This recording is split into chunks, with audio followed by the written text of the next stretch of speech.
Good evening, everybody. It is Thursday night. It is 7 o'clock, and it is time for Content and Cocktails. Again, this evening, it's a little bit different. I am joined by the absolutely lovely Nicola Rowley, who is somebody I've had the absolute bloody pleasure of knowing for kind of a couple of years now, and has been in the mastermind that I'm in. And I think it's fair to say that we've had plenty of laughs. We've done some good work together, and we've got exciting plans for the future. So, hello, Nicola. Lovely to have you here.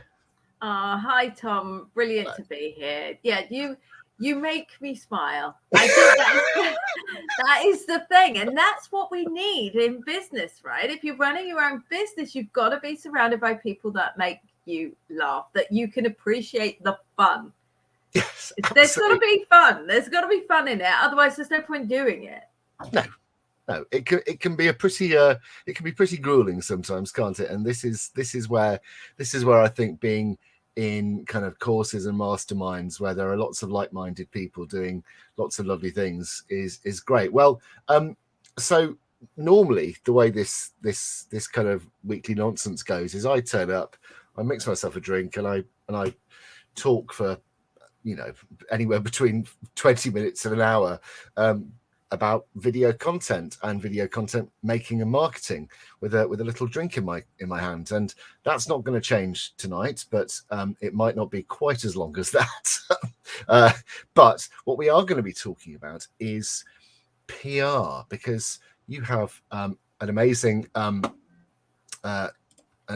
course coming up, of which I am going to be affiliating on. And I thought it was probably good to come and talk about PR in general and get some sort of tips and some info from you for the guys here, because actually when we talk about PR, we're essentially talking about visibility, aren't we? About being seen. And there's an awful lot of crossover in the marketing Venn diagram. There's a big crossover between the things that I help people with and the things that you help people with. And in this middle, there's this bit which is essentially being seen by the right people at the right time, isn't it? And I would love to tell you what, here's what we'll do. Whilst I'm making a drink, which the drink this evening is a dirty martini. So I thought I was going to go into the Bernard book. I thought actually I quite fancy having something like a dirty martini. So I'm going to be mixing a dirty martini.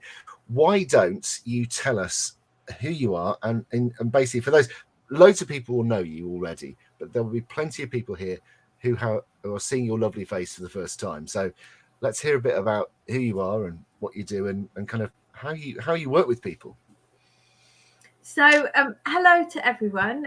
While Tom is mixing his dirty martini, my name is Nicola Rowley, and I run a communications agency called NJR PR, and I specialize in helping business owners harness the power of PR through strategic storytelling. And what that actually means is it's really important, whether it's through working with Tom or working with myself, to understand that if you wrap things into stories, they're going to be far more impactful. And especially with the media, it works particularly well in terms of if you wrap your expertise into a story, or you tell your story, you get to know the angles of your story that will work for the media. It works particularly well. My background, for those of you that don't know, is that I trained to become a journalist, and I worked as a journalist for 13 years. Now, I don't know whether Tom actually knows this, but I worked in broadcasting. So I started out reading the news on the local radio, worked my way up. I was very ambitious, and I was very kind of, career focused, and I'm going to get to the next stage and the next stage until I'm reading the news on Radio 1, which I did. So was reading the news on Radio 1, went across, was working for Radio 5 Live, and then I moved across into TV because that's where I'd always wanted to be. And there was obviously, I was working with a lot of videographers, camera operators, all of those kind of things. But I also used to do a lot of the video content myself. And I used to do all the the training videos for BBC News, for the head of BBC TV News. So I was always the one running around with a camera and saying, I like Baz Luhrmann. And then I'd do all these crazy things, and they'd never seen anything like it. They were like, who is this person? What is she doing? Because they were so used to, this is the BBC and this is the news and there's Nick with the camera going, let's do a crazy shot and fire it around there and let's speed things up and let's do it. And they just went, wow, well, this has injected some interest into training for the BBC. So they loved it. And then they kept saying to me, oh, you're really creative. And I was, but something wasn't quite ticking all the boxes and I couldn't work out what it was. And so eventually I was the entertainment reporter for BBC Three, and it was great. And I was standing on the red carpet, sticking microphones up celebrities' noses and going to junkets and going, hey, what do you think of this? Which was great, but I couldn't see me doing it when I was 50. So I moved across into PR because I thought, right, that will finally tick the creativity box.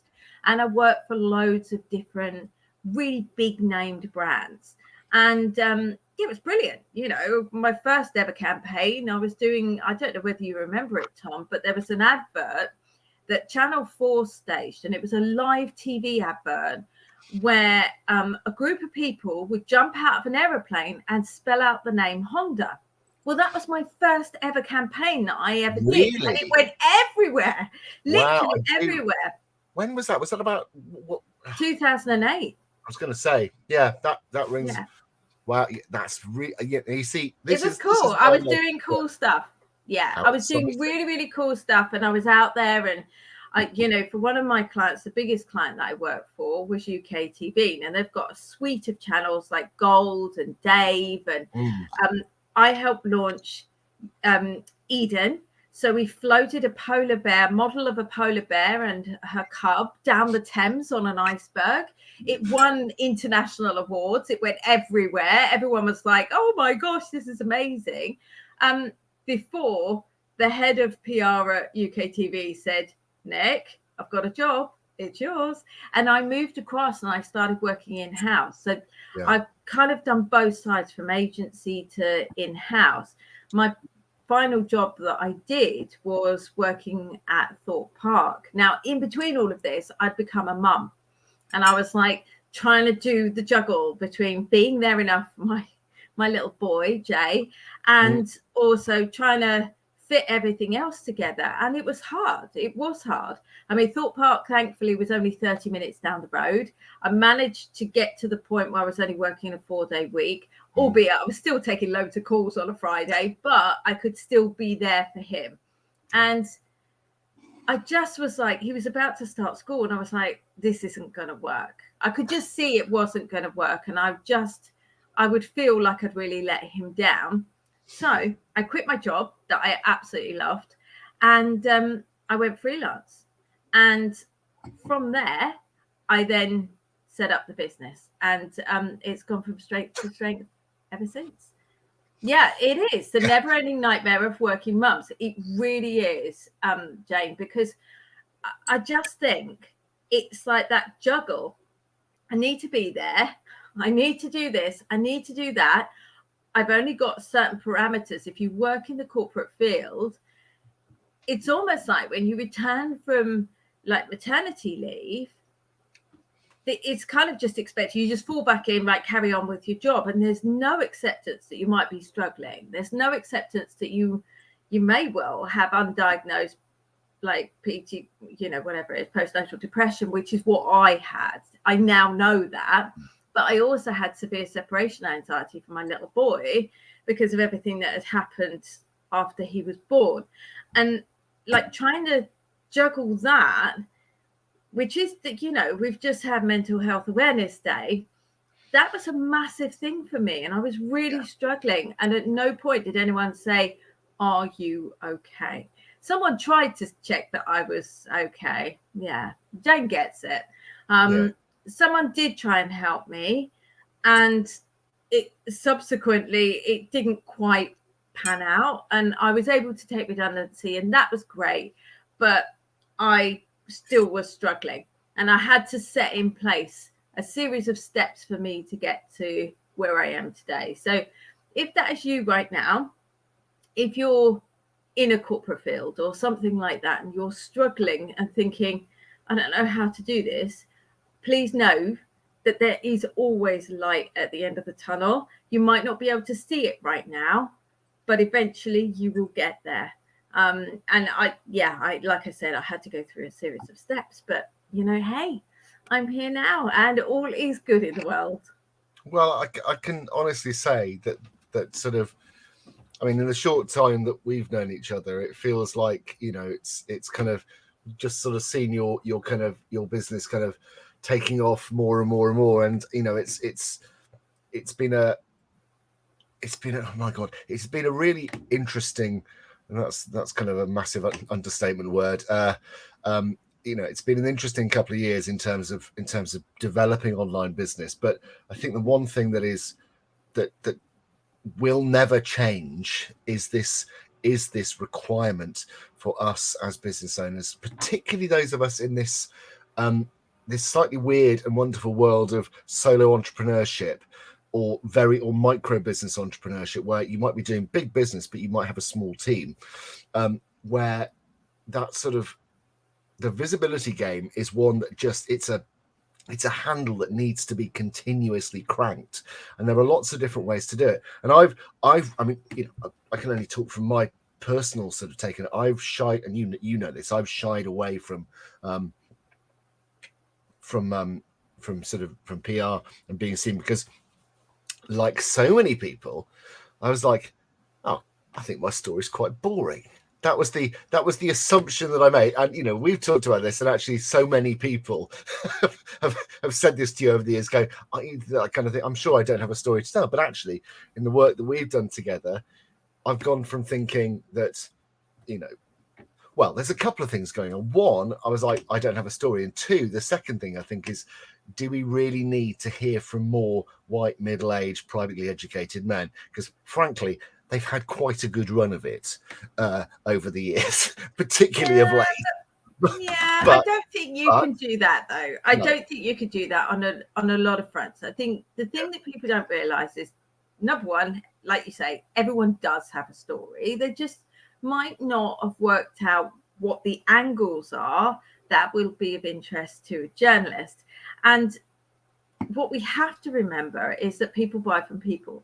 So as much as you may well want to be the person that hides behind the camera, or you might want to be the person who hides behind your brand or your product or whatever it is, people buy from people. And we have to remember that. And if people understand where you've come from, if people have an emotional connection with what it is that you say, or they resonate with some part of your journey, immediately they're going to be like, well, hang on a second. If she's been where she is now and she's got to where she is, I want to find out more about how she's done that, or I want to find out about more how she could help me get more visible or be seen, or, everything. You went to Kings in Worcester, so did my brother-in-law. There's a tribal lake. So, yeah, yes. Exactly that. I think it, like with all of these things, like there is always a way to connect more with people, and that connection is part of that. We hear it all the time, the know, like, and trust factor, because once people know you and they like you, they're much more likely to trust you, especially if they've got a problem or an issue and you can help solve it for them. And the number of people that come to me and say, yeah, no, I don't have a story, and then it turns out they have a great story. And the journalists do want to feature them and they do want to speak to them. But it's how you position it, it's how you do the messaging, it's how you can do it safely so that they feel protected, but they also get to say what it is they want to say and still get to mention bits about the business as well.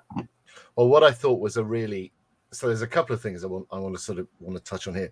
One which comes directly off the back of what you've just said, which is this thing where I think I came into it thinking with PR, how am I going to talk about my business? And you were very quick to disabuse me of the fact that actually, frankly, if you get to talk about your business, that's kind of a bonus. That's the cherry on top.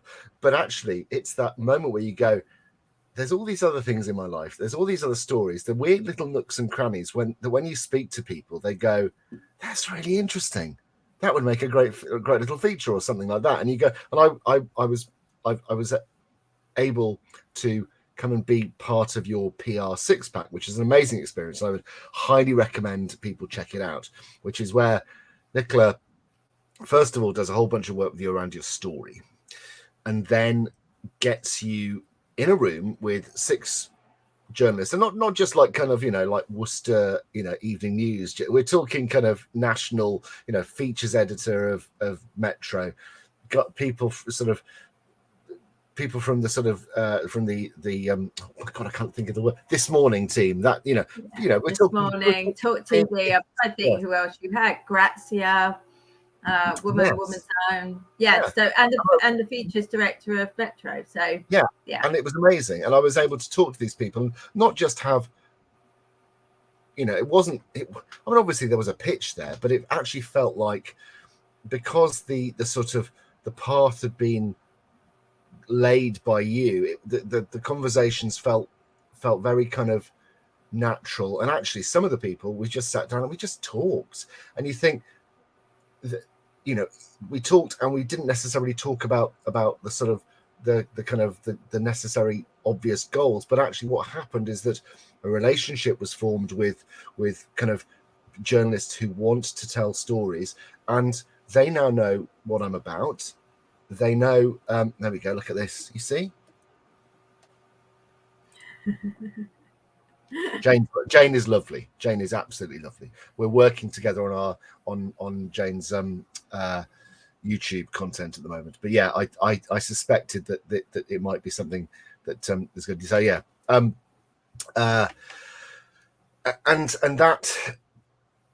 that conversation is sometimes the hardest to get going, and the one which is one where you're connecting with somebody, not just as like they're pushing a story, and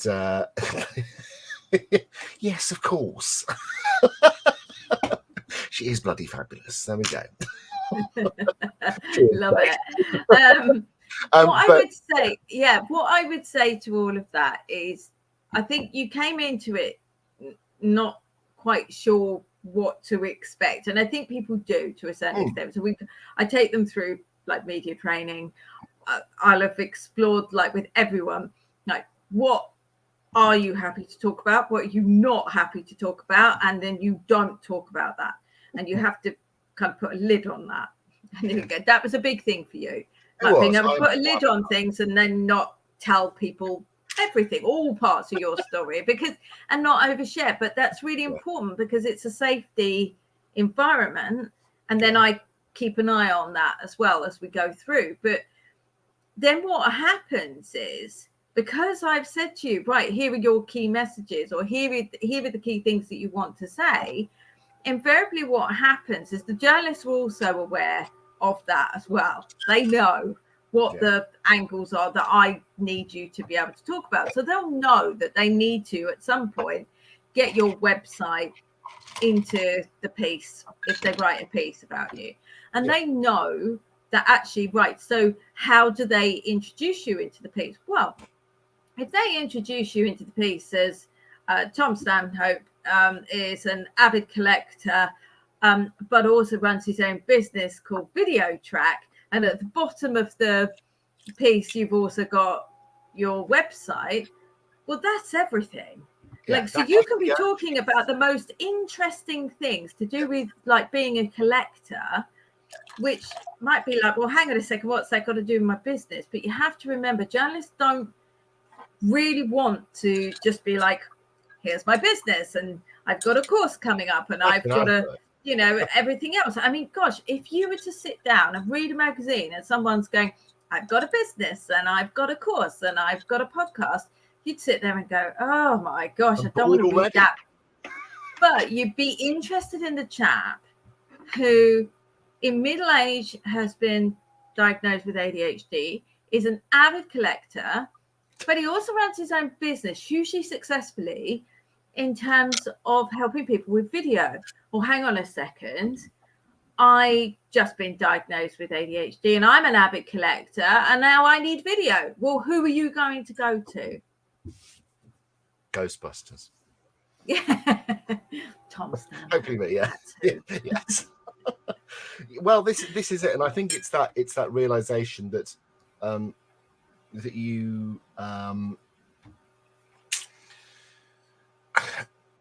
that you have to come at this in a systematic way, and you have to have a process. And what I've loved about from the experience of working with you is that you have this kind of bulletproof process. And I've been also, been fortunate enough to spend some time chatting with your lovely clients, doing some testimonials and case studies for you, and that comes through loud and clear from what they're saying. And I think it's what's really interesting is you do have this kind of systemized approach to it, which you are able to deliver both either in that sort of one-to-one setting or through a course, for example. So one of the reasons we're chatting today is because you have a launch coming up. You've got a challenge week, and actually, I mean, the fabulous thing is you've got your challenge coming up. It's a free challenge. There's a lot of free challenges about, and I think anybody who spends any time on this in our little kind of world in our online space knows that there is no shortage of kind of free challenges, and without wanting to be unkind, some are better than others.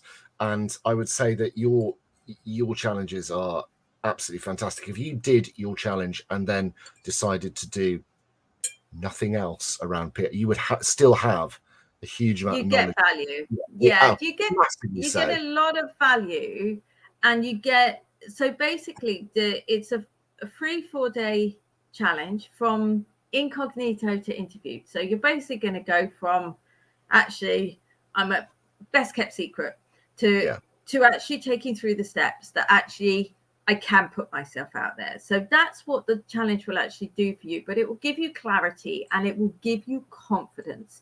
And that is everything. Confidence at the kind of foundation level before you've even worked out what your story is, but the confidence to be like, okay, I can do this. And it's done in a really simple way as well. It's not overly complicated. It'll like 4 tasks, 1 every day. And then at the end of the challenge, on the Monday, the 24th of October at 8 p.m. BST, I'm going to host a free storytelling masterclass. Now, I recommend this to everyone, even if you don't do the challenge, because the masterclass itself will really open your eyes to the importance of that storytelling, that process, the things that you need to go through to start thinking about PR. Because I think sometimes PR can feel unobtainable.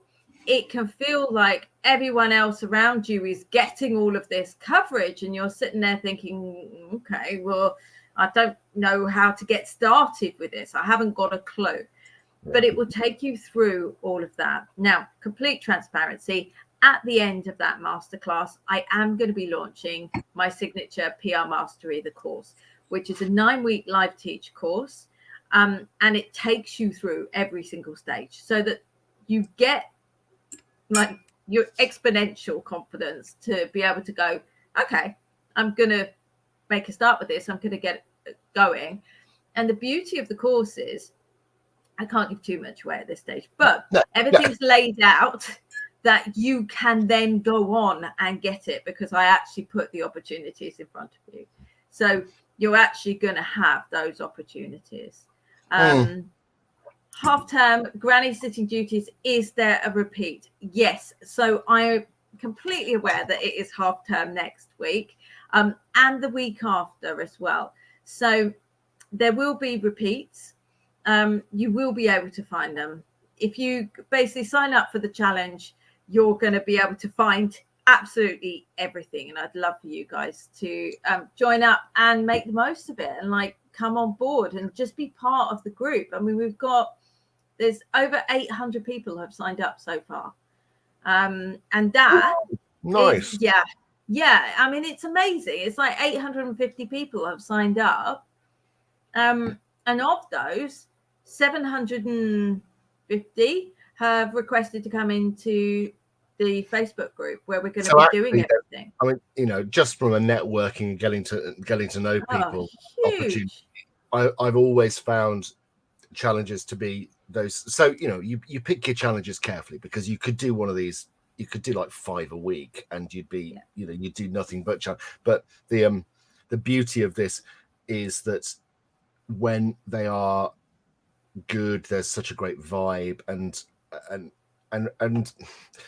so following on for the whole full transparency thing, I've shared a link here. That is, this is me as an affiliate, but I've affiliated for precisely 3 people: Lisa Johnson, Nicola, and Chantel Davison. And I don't, it's not something I don't affiliate for people whose services I haven't used, because I feel like I like to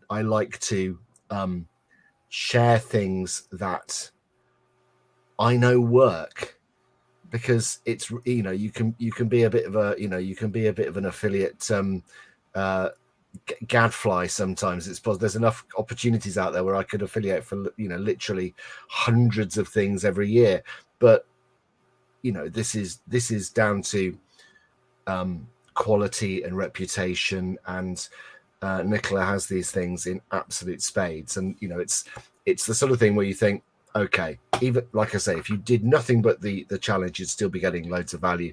If you went on to get to buy and go through Nicola's course and program, it's a fabulous kind of experience. And it's something which, man, PR can feel like a heavy lift for those of us who are sort of coming, like you said, coming out from behind the camera. I've got my the story I tell. So this is a promo. We did a pilot episode of a TV show called Attic Antiques. This was back in 2002, and I was presenting this. And this is the reason why I hid behind the camera, because I did this show. It was basically, if you remember back in the sort of David Dickinson days, this was so my background is in art and antiques, and my sort of formal training is in art and antiques, and I've been buying and selling since about the age of 13. And so the person I was working for, the production company, said, "Oh, let's get you in front of the camera, Tom."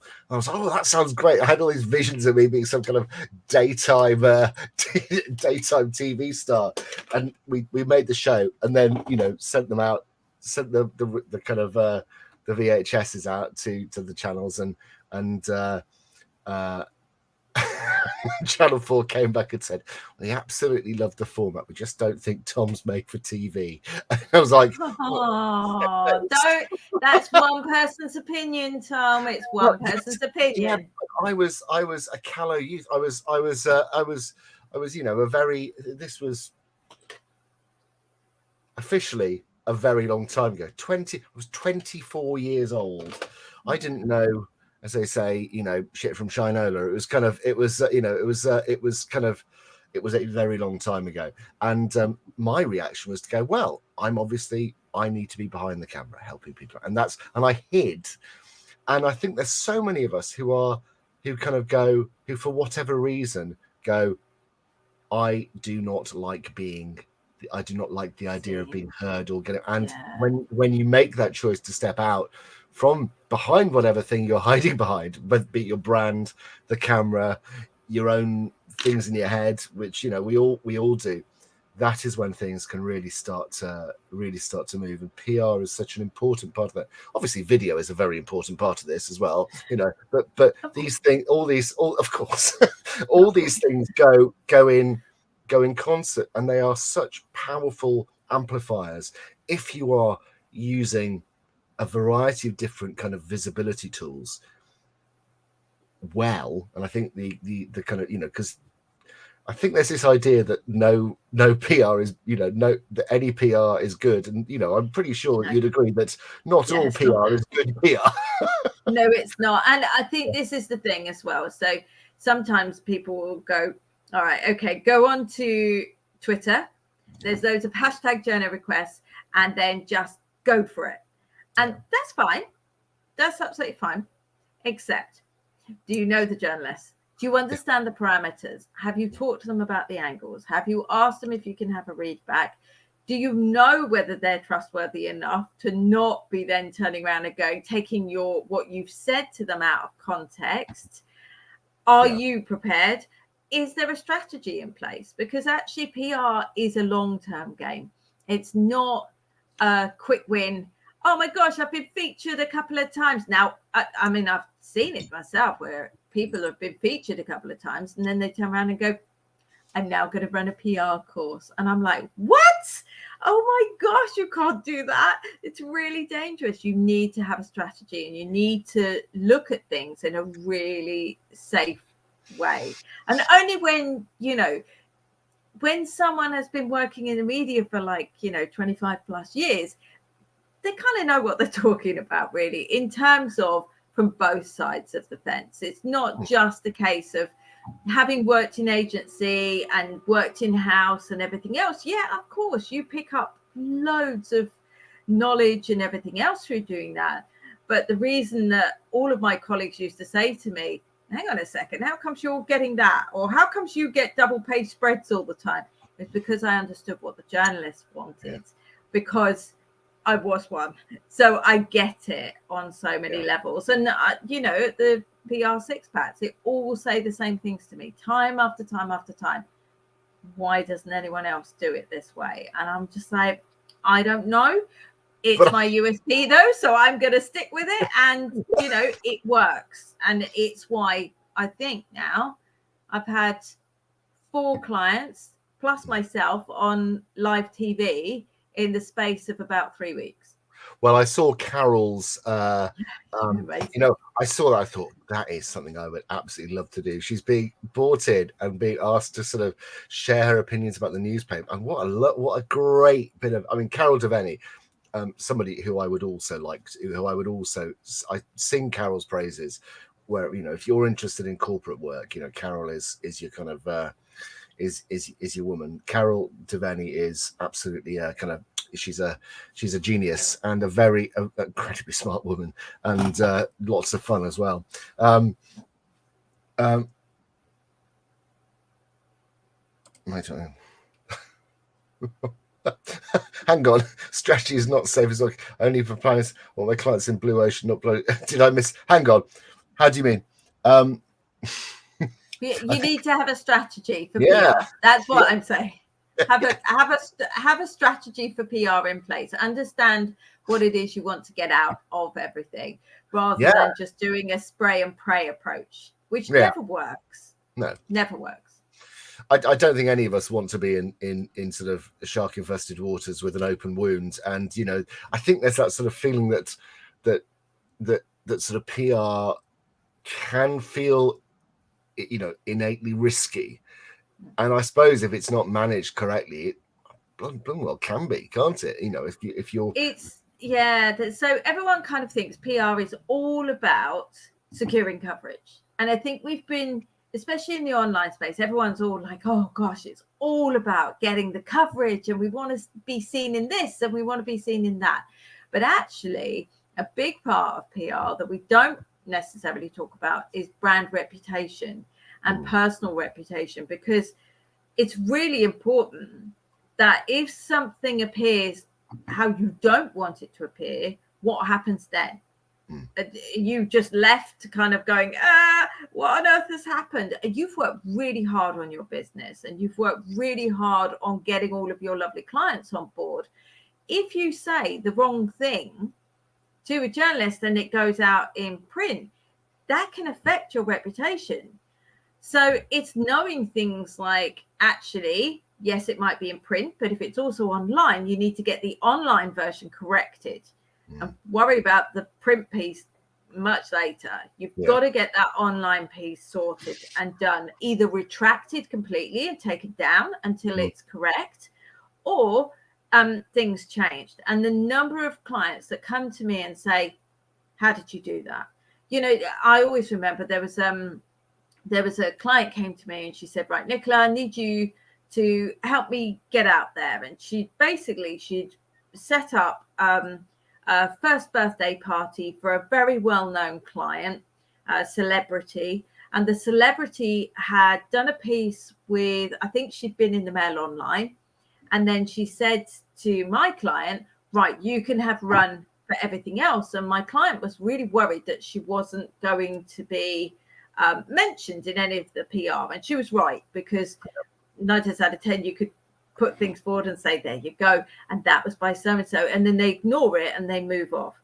What I did as I came in was I made sure that she was fully mentioned. And then there was a point where I think there were mixed messages with the photographer or something happened. And I got a panicked phone call saying, oh my gosh, she's really upset and she wants this piece changed or taken all that picture out. And she doesn't want that picture in there at all.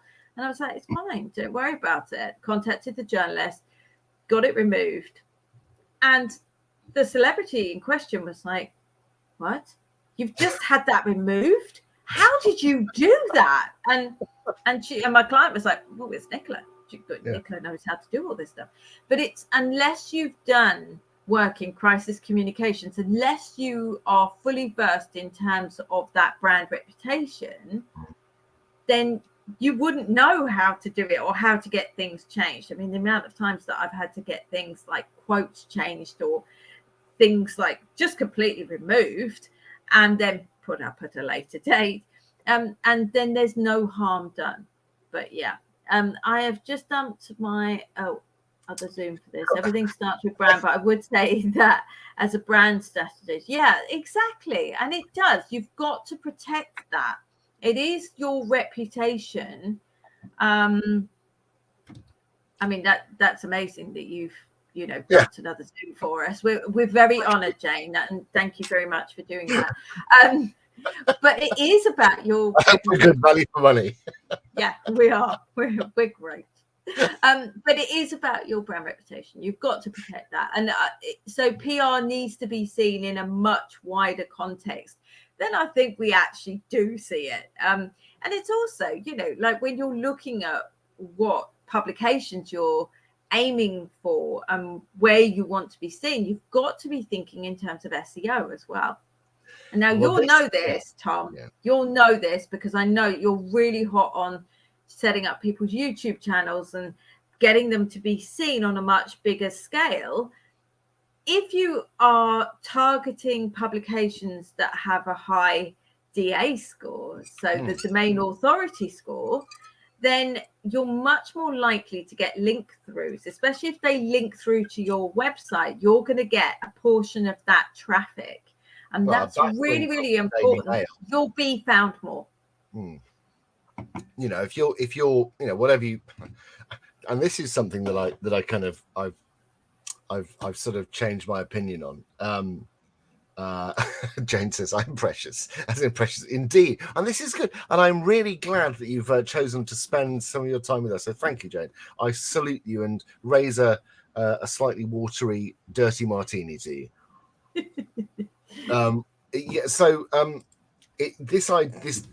This is the thing that I think is kind of, so if we have the sort of, it's not soft, but softer wins through PR. And then we have these things that are hard and measurable, things like that kind of the sort of, you can measure the traffic. So due to the way, we can get excellent data through online sort of monitoring systems, if you have got backlinks coming through from high domain authority sites like the Mail Online or Express Online or I was going to say, or Metro, or Metro, wherever else it might be. Yeah, these websites that have got high traffic, high, as a domain authority, the value of that backlink is very, very high, and actually has a really kind of positive effect on your ranking. So actually, talking to Claire Jones about this, she's getting excellent coverage and is really seeing the the SEO, the search engine optimization benefits of her. She's in a super competitive space, so she's in weight loss, which is like, and she's ranking on the first page of Google now, which for her and it's she's done brilliantly. And I think, but she played it like, she came to me and she said, I'm nervous, and I was like, that's fine, don't worry, I will guide you through it. And then we started off with a couple of pieces in the Express, and that's like how we did it. And then we went to PA Media, and then from there she'd gone through the course, and as she went through the course, she turned up every single week. She did all the work. She was there. She was like, Nicola, what do I do? And I was like, here, try it like this, do that. I wouldn't have done that. I would do it like this. And she was learning all the time that she was going through. So by the time that she actually shared her story with PA Media, she was featured in Yahoo, she was featured in The Independent, she was featured everywhere, like across loads and loads of different titles. And then she was like, is that it? And I was like, yeah, you're only just getting started. So so we carried on and we did bits and pieces. And then she was just like, well, I like, my dream is to sign up to the PR Six Pack. I've done PR Mastery, the course. I want to come on to the PR Six Pack. And I was like, it'd be perfect for you. And this week, we're going to be like, I mean, she's going to sit there and write the majority of it. But between us, I'm going to help her with it. But she's writing an opinion piece for a national paper. Now, I can't say which one, but she will be writing that and getting that sorted. And that, again, like, that's amazing. And she's also going to be featured elsewhere in, like, I already know she's going to be on TV at least twice around Christmas time. And she's going to be doing like other stuff as well. And that's all come from that. So the introductions are just like, they're like gold dust, because journalists nowadays, when I first started out in PR, it was very much, you hit the phones, you speak to the journalist, you make that relationship, you make it work. And then you move on to the next story for another client, and then you hit the phones, and it was like that. But now it's very much, since the pandemic, definitely, you have to email journalists and they don't come back to you. They just don't. Like, on the whole, most journalists don't come back to you unless they immediately love what it is you've got to say. Sometimes they miss it. Sometimes you have to remind them. But the beauty of like the PR Six Pack is you've actually got them after hours. They don't have their bosses saying to them, you're on deadline, hurry up. You've got their full attention, and that is why it works. Because it was such a lovely setting of an evening. Yeah, it's a lovely setting. And so it was right in the heart of Soho, and you brought us to a very lovely hotel. There were nibbles, there was a glass of champagne waiting for us, and it was all very convivial and very relaxed. And it was exactly the sort of thing that, although you did say, Tom, don't have more than one. It's like, but that's me looking out for you. And exactly. Like, that's the thing, isn't it? Because you could get carried away and be like, oh, I'll just have some champagne. And I'm always like this. I know. But, sometimes it's very easy if you're slightly nervous in a kind of situation that you kind of go, oh, look, there's some alcohol, I'll just down that. And then you feel overly confident. Yes.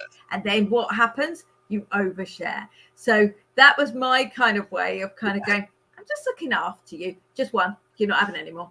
So you knew that you were being looked after. It was lovely. And actually, I think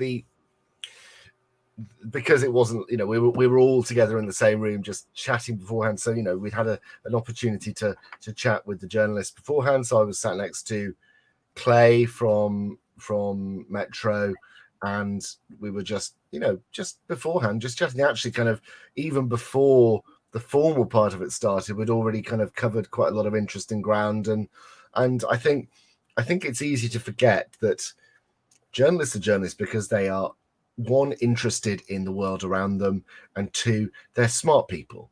They are there because they are doing the job they do because they have inquiring minds. And even the sort of, even if you're kind of covering something that may seem quite, I don't know. So somebody who went to school with a guy called Guy Adams. He started out as the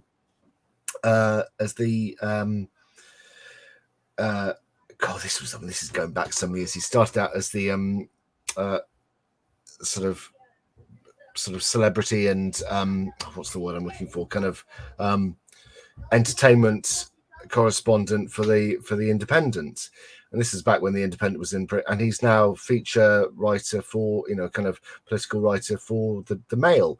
And although his personal politics are very kind of, I would say he's a broadly left leaning, but he's a good writer, and very but this is somebody who kind of is a good example of, I think, what a journalist is, which is somebody who crafts stories. It's somebody who is there to tell a good story and to be inquiring about the world around. I think what I got as an experience from that is you're sitting down with people who are genuinely interested in getting underneath. So talking to Johnny actually from Talk TV, Talk Radio, all we talked about was male mental health.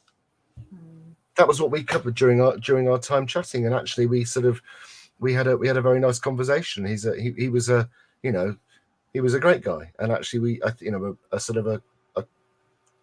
it was probably not necessarily where I thought the conversation would go, but it was fascinating nonetheless. And actually I think it's being able to spend time with people who are interested and interesting in they're interesting people, but they're interested in the world around them, and they have inquiring minds. And it's, if you come, I got the impression, if you come to them with something that kind of grabs their attention, then you're off, but sometimes it takes somebody else like you looking in on you and your story to go, you know what, you've got stuff going on here that's interesting. Yeah, definitely. And I think it is all about the angles. And sometimes people say to me, well, why is that not running? Or why is that not happening? And it also needs to have a hook. So there needs to be an element of relevance. And we've seen that this week. So one of my clients who came along to the PR Six Pack, she's been featured this week in New Magazine. She's got a double page spread. She's just done an opinion piece on Metro, and it's because it's Baby Loss Awareness Week.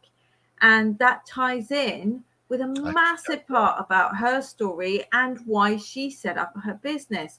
There's very much, she does talk about the fact that she set up her business and she's doing what she's doing, but she's also started working with the baby loss charity, SALS. And that's incredible in terms of what she's actually doing. And that is the timely hook. So sometimes I think we can think that we're sat on like a really good story, and we are. And sometimes those stories can run irrespective of timing. But sometimes it just needs a little bit of a hook for it to actually run.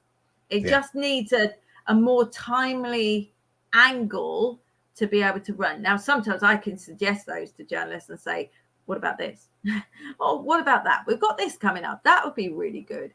And then I think that's when it can really pay dividends. But you can have those, with your journalistic background, you can have those conversations with them, and they're not looking at you going, come on now, who are you? You're coming to people and going, no, they get it. They get it. And now what's really interesting as well is the journalists are talking to other journalists. So they're actually now they're talking to other journalists, and they're going, you need to be on this thing, or you need to meet Nicola. You just need to know her. Essentially you're making their job easier, because my gosh, they love it. They absolutely love it. Yeah. You're bringing interesting people to them who say, I've got stories. Their job is to fill column inches, isn't it? Essentially. Yeah. And in ways that are going to get people to read and kind of buy papers or buy attention online. And if you're bringing people as obviously as interesting as me, of course. Yeah, but they loved you. And I know that you're going to end up in the Metro, for sure. So have you seen this man? Well, it's not that. You just need to follow up with them all. Yeah. If you haven't done already. Yeah. this but is it. they will. They absolutely will, because I know Clay's been in touch with me already, and she's already told me that she's going to feature you. So that is happening. Yeah. Well, this is it. You know, it's exciting. It's really exciting, and I am well, I'm absurdly grateful for having our paths having crossed, and kind of, you know, it's to be able to have spent time kind of getting to, you know, having kind of got to know you in kind of you know, but in not Malta. Sadly, I couldn't go to Malta, but Split a year ago. It was a year ago, wasn't it? Croatia. So I spent most of my time in Croatia actually writing my book. Do you remember that? Yeah, I do, because you banged it. You sort of had dictated, and you were basically kind of you locked yourself away, and you wrote your lovely. And I can highly recommend. Nicola has an amazing book. Get it, read it, win. That's the stage, you know. The Power of PR. It's called The Power of PR, and we kind of like, we were on the same business retreat, but I went with one aim in mind. I bought myself a new laptop, and I was like, I have no capacity. I'm a mum. We've got a small puppy. It's just not going to work if I haven't already written this book. And so I knew that I had to turn up, and Croatia was the only spare time I had. So I was there for, I don't know, 5 days, 6 days, something like that. And so I just sat down and wrote it. And I had dictated a lot of it beforehand, but also, I mean, a lot of that, I mean, that was me spewing stuff and everything. I took one look at it, I went, rewrite. So the whole lot needed rewriting. So in effect, I wrote the whole book while we were there. But in between it all, we had a lot of fun. It was a lot of fun, like, you know, at dinners, kind of on the go-kart racing. I mean, like, I was like driving Miss Daisy, and Tom was like Formula One driver. So it was hilarious, because I was just pootling. I was quite happy pootling around, just doing my thing. I ended up, I think Alex Metcalf and I sort of ended up locked in some kind of mortal battle on the racetrack. We ended up doing something like 180 laps. It was insane. And I stepped out. I knew when I was beaten, and I was quite happy just pootling. That's what happens when you get two surprisingly hyper competitive people with ADHD kind of on a racetrack going, actually, you know what? I'm not prepared to lose here. Time to I just let it unfold in front of me. So look, I think we're coming up to the hour. We probably ought to round this delightful conversation up, because I'm in Cardiff tomorrow filming with you know Bev, don't you? Bev Cripps. Do you know Bev? Yeah. What are you doing in Cardiff? I am filming. Bev is presenting and delivering some training up at the University Hospital, and I am going up there to go and do some filming for Bev. So I am up in Cardiff tomorrow. So I'm hopping on the train early doors tomorrow and pootling up to Cardiff and doing a bit of filming there. So I'm looking forward to it. I've spent the day editing video for Lauren, which has been great. Thank you, Jane. It was lovely to have you here. I hope it's been useful. It's been a look. So okay, let's round this out professionally, like kind of proper media communicators. So Nicola, tell me, what dates are you running your challenge? Give me those dates right now. Tell me. So we start on Monday, the 17th of October at 10 a.m. BST. And it's 10 a.m. BST every single day, Monday through to Thursday, the 20th of October. Then if you need to catch up, you've got time to do so over the weekend. And then on Monday evening, Monday the 24th of October at 8 p.m, I have my storytelling masterclass. And I'd love for you guys to be there as much as possible. Absolutely. I'm just going to take a picture of us kind of on the screen here, because there we go. I've got a picture of us having a live. Yeah, so as I say, I am affiliating with this for Nicola's course, and I can only sing the praises of what Nicola does and her challenge and indeed the course will be fabulous. So get on it, use it, make connections, learn amazing stuff about PR, and I guess importantly, take action, because you can be invisible right now. Yeah. It's not an option. You need to be where we are heading. They keep talking about, are we teetering on recession? Are we there? Are we not? We are. We're already there. I'm not quite sure who they're kidding. At the end of the day, the businesses that are seen, that are visible, are the ones that are going to survive. I know that feels really blunt, but it's true. Yeah. If you are still hiding and people don't know about what it is that you do, you're going to get left behind. Please don't. Get yourself out there. Show other people how you can help them so that they can find you and you can grow and scale your business. I don't think I can say it better than that. Nicola, it's been an absolute pleasure having you along this evening. Thank you so much for coming in, sharing your knowledge and expertise. And as always, it's lots of fun. And Jane says, please can you give my details to Nicola? Indeed, I will. I will pass them over, and then you guys can chat away and see where that goes. Thank you very much for being here, and guys, thank you for tuning in and listening to this weekly ramble through the byways and highways of video making and marketing and visibility and all these wonderful things. I'll be here again next week. Whether it'll be on my own or with a guest, I don't yet know. So we'll see, because I'm rather liking this guest. Well, I feel I should have sent you some cocktail making stuff beforehand, because as Nicola revealed beforehand, a flat, warm Diet Coke. But I have something. It's not like, I didn't come completely empty-handed. I mean, it is flat, but hey. Room temperature flat Diet Coke. It's not quite the fizz that we would normally go with, but hey. We've brought the fizz. We have brought the fizz. We have. Right, I'm going to end this broadcast because we could just end up chatting away all night. But Nicola, thank you so much for being here. And those of you who have watched this or have come in late, basically Nicola's running a challenge. Get in on it. I've put the links to find out more about it in the comments, and I will see you next week. Cheerio.